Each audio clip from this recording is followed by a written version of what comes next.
I've been coming to Balboa Park for 15 years. We have an annual picnic out here. These guys have been to my kids' bar mitzvahs, and you know, we're really close, really tight-knit. The basketball brings us together, but the camaraderie keeps us together. I met Howard here at the park probably about 9 years ago. Everybody's been coming here for years. Some guys are 20-year veterans, 25-year veterans of this same park. He just took the last one. Come on, Ray. You're on camera. Come on now. So when you come here, it's like coming to family. There was about 40 people, you know, playing ball in the park on that particular day. It was an ordinary day. Rode my bike down here like I did normally, and just played a couple of games of basketball. And after the second game, I sat down for a sec, and I told somebody to go in for me. And next thing I knew, I just keeled over backwards.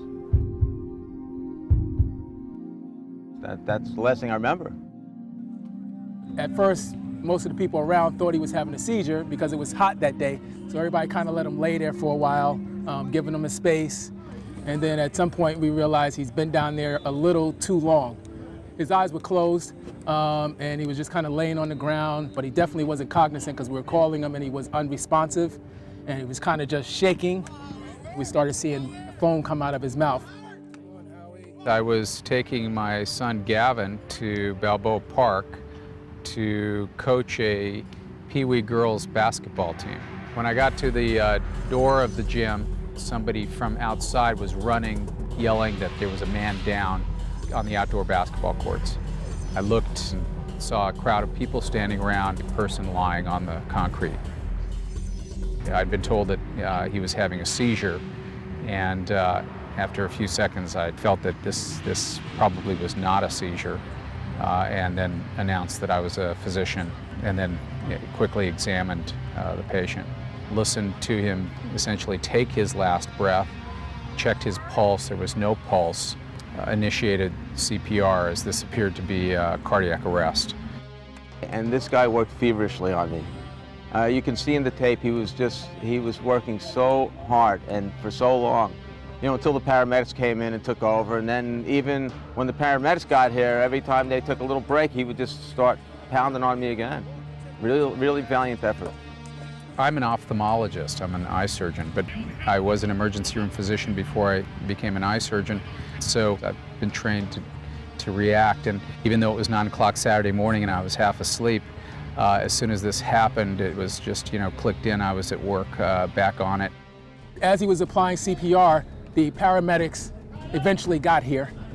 When Howard left in the ambulance, as far as we knew, he was in some serious trouble. They had shocked him with a defibrillator, but there was no heart rhythm that had been established. So he was still in full cardiac arrest at the time that they took him away in the ambulance. When we got to my car, my son asked me, "Do you think he made it?" And I said, I'm afraid he probably didn't.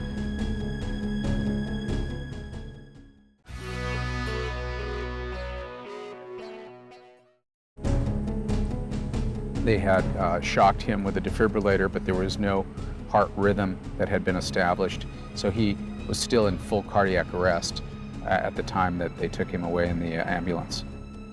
When we got to my car, my son asked me, "Do you think he made it?" And I said, I'm afraid he probably didn't. And just after that, a group of guys from the basketball courts came over yelling, "Hey, Doc, he made it, you saved him." And I got out of my car and I just couldn't believe it. I had a massive heart attack on the court that day. 2 of my arteries leading to my heart to keep it beating were clogged, 98%.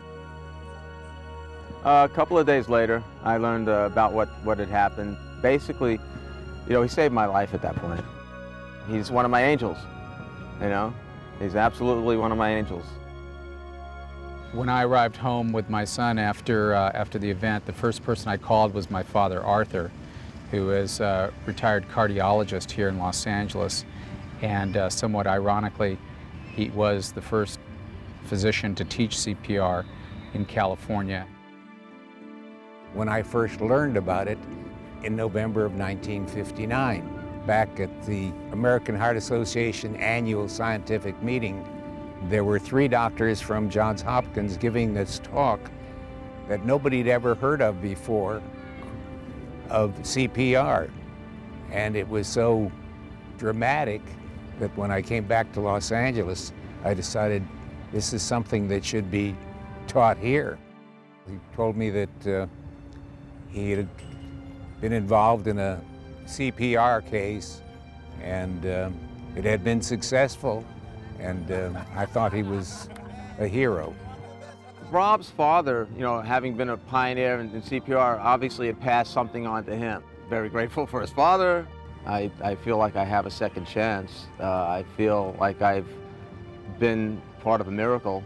I've changed my lifestyle. I'm eating right. I'm exercising way more often. And again, I have a lot of gratitude. I have a ton of gratitude. Tomorrow is actually the 1-year anniversary of when all this took place.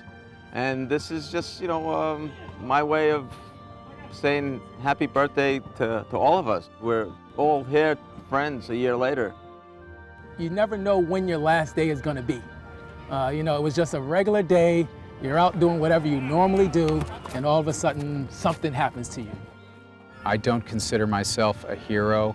I was just doing and reacting to something that I had been trained to do. Well, I'd just like to say thanks for everybody for showing up. Thanks to everybody for showing up. It's, you know, a year ago today, basically, you all saw where I was. And it means so much for me to be here.